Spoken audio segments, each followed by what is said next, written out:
If you've had a home on the market and it's not selling, I'm going to share with you the two biggest reasons why contracts fall through. One you have control of, one you don't but somewhat, but it has a lot to do with who you choose or hire to sell your house.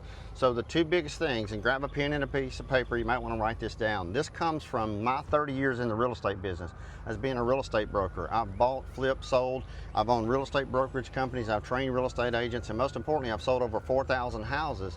And I share that with you not to brag or to boast, just so you can have the confidence knowing that what I'm sharing with you is actual real life, tried and true, boots on the ground, hands-on experience. So the two things are the inspection on a house and a buyer's approval.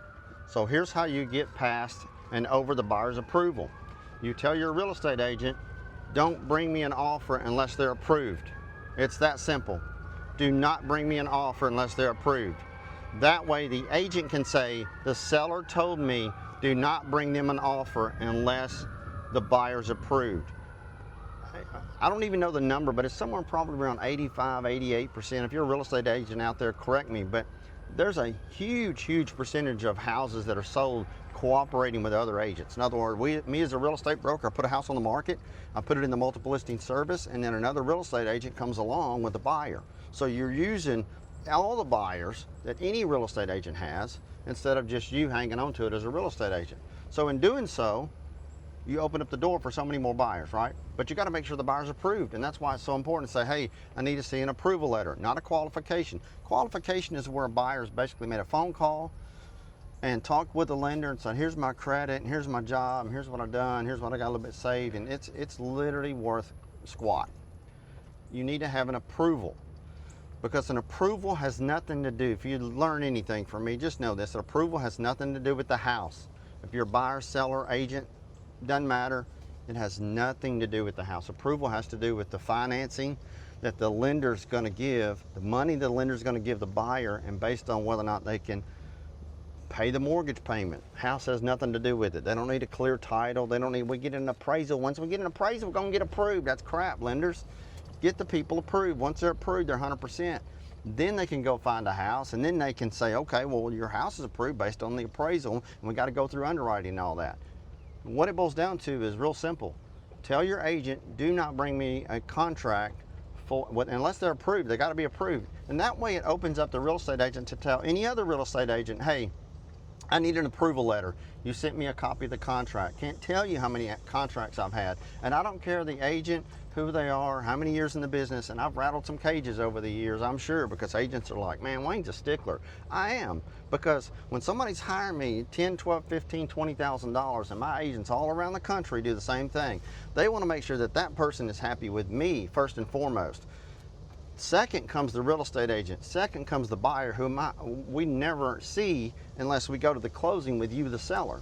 So you want to make sure they're approved. If they're not approved, then say, well, listen, once they get approved, we can negotiate the contract. But it's like, when are they going to get approved? A lot of contracts now say, okay, well, we talk with the lender. It's like, listen, stop, people. Get approved. Get approved. Once you're approved, that means they've pulled everything. They've verified your income. You've been on the job 2+ years. They verified everything. You're a business owner. They verified everything. That means all you have to do is like, dude, we got money sitting over here waiting for you to get a house so we can give you the money to buy that house. So that house is going to secure this loan. Really simple. And then once they're approved, you want to make sure that your agent, listen to me, your agent calls that lender, and agents, you can do this. Real simple if you're a real estate agent. That agent calls the buyer's lender and say, hey, I know you can't tell me a whole lot of details, but let me ask you just one question. On a scale of 1 to 10, 10 meaning we're going to close on time pursuant to the contract, and 1, there's no way it's going to go through, what number would you give this buyer? They can do that.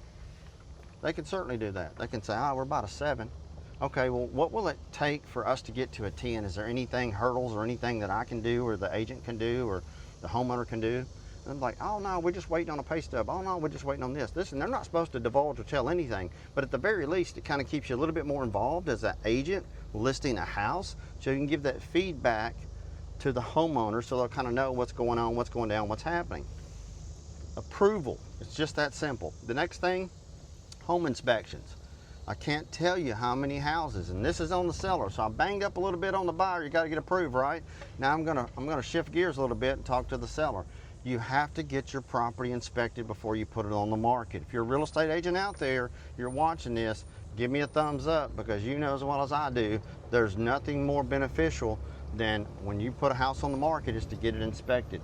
When you get the house inspected, it's really simple. Fix everything in it. Once everything on the house is fixed, then you can simply put a copy of the home inspection.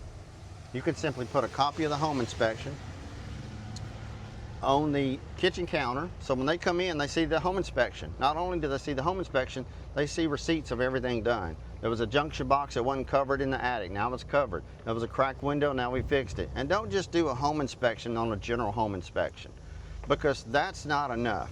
And even though I can tell you, you do a home inspection on your house, that doesn't mean that the buyer isn't going to do a second home inspection.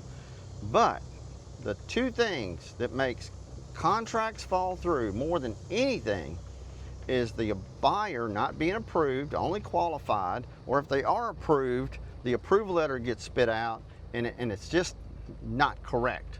And so that's why it's important to talk to the lender and ask the lender. Listen, it doesn't matter. You as a homeowner can call the lender of the buyer buying your house. There's nothing wrong with that. And there's nothing I can do. I can't control anybody. But it's a good practice. It's not a bad idea to call them and say, hey, Donnie, seen your name on this approval. My name's Skip. I'm selling my property to Mike and Cheryl, and it says they're approved.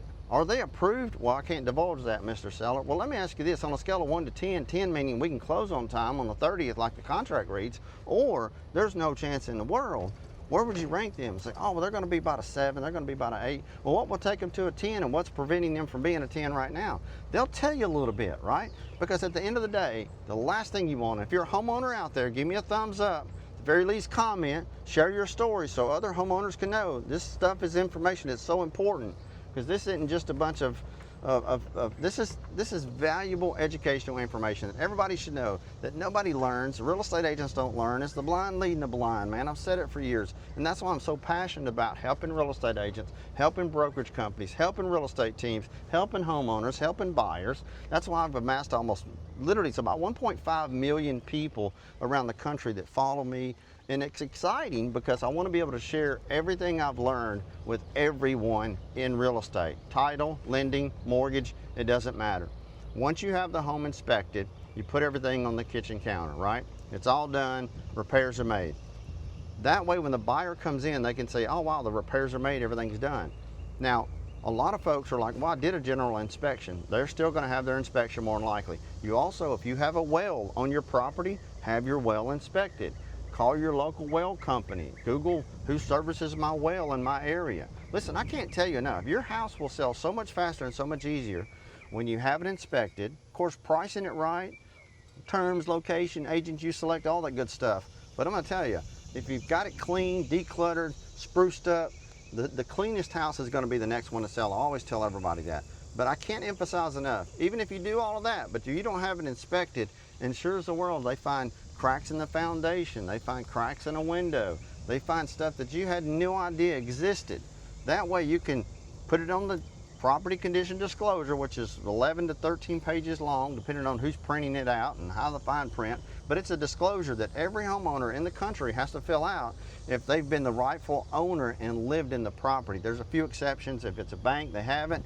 If it's an estate sale, you haven't, you don't have to. But I always encourage anybody, especially estate sales, fill it out as much as you can, because that way it doesn't make the buyer apprehensive, right? It says, okay, well, they inherited it from their mother or their father, but at least they know when the roof was put on or the water heater. And it's so important to make a list of any improvements that you made on a property that helps you in the value, and it also helps the buyer. So you can say, hey, we've made all these improvements, and it helps the real estate agent because they can market your house. If you're a real estate agent out there, and I'm sure you love when a homeowner says, here's a list of everything we've done. We did a new water heater on this day, we did HVAC, we did absolutely everything. And I tell everyone, when you're doing an inspection on your house, you can get the HVAC serviced. There's nothing wrong with that. About 90% of the contracts we see, they literally say, hey, we want the HVAC serviced by the seller. The seller, you don't have to do that, but it's one of those things where to spend 250 bucks, you can have it serviced. They'll come out, look at it, check everything. Yep, it's heating, cooling, it's all good. Home inspectors do check that stuff, but it's not thorough. It's just, is it cooling to the proper temperature in the summer? Is it warming to the proper temperature in the winter? If you have a septic system, get that thing inspected. Make sure if it's got to be pumped, it's already pumped. A lot of places right now, like, well, if you haven't had your septic system pumped in 2 years, like in Southern Louisiana, they make you pump your septic system. You show the receipt. So all of this is stuff that's going to happen. It's going to roll once you get a contract on it. But if you can do it before, I can assure you, you'll save so much time, so much stress, so much headache. And the last thing you want to do is put your house on the market, have it on the market for 3 months, then get a contract on it, and then take it off the market because now it's under contract, because we're required to do that, because we have to say, hey, it's under contract. It's not available for any more buyers yet, right? Even though we don't know if they're approved or not. That's why it's important to make sure they're approved. Even though we hadn't had it inspected, that's why you got to make sure it's inspected literally within 10 days. The buyer will have 10 days to do a full inspection and give you a copy of the report as well as anything that's not working to its intended function. And in that way they can say, hey, we want to buy your house, but these are the items. Just because a buyer does an inspection doesn't mean you have to do all those items. I just encourage anybody, most home inspections are, you know, I'm running through a neighborhood that's 35, 40 years old, and these houses, they look perfect on the outside, but once you start crawling around in crawl spaces, once you start looking at slabs and roofs and attic and all that stuff, you can find just little simple things. Once you've had that fixed, it lets the buyers know that you actually love the property, you've taken care of it, you've lived in it. Bottom line, there's two things, and it's approvals and home inspections. So once you get the home inspection, everything's good. I promise you, your transaction will be smooth every single time. Thank you for watching. Hope you learned something. If so, give me a thumbs up, share your story, leave a comment. Until next time, we thank you, and God bless.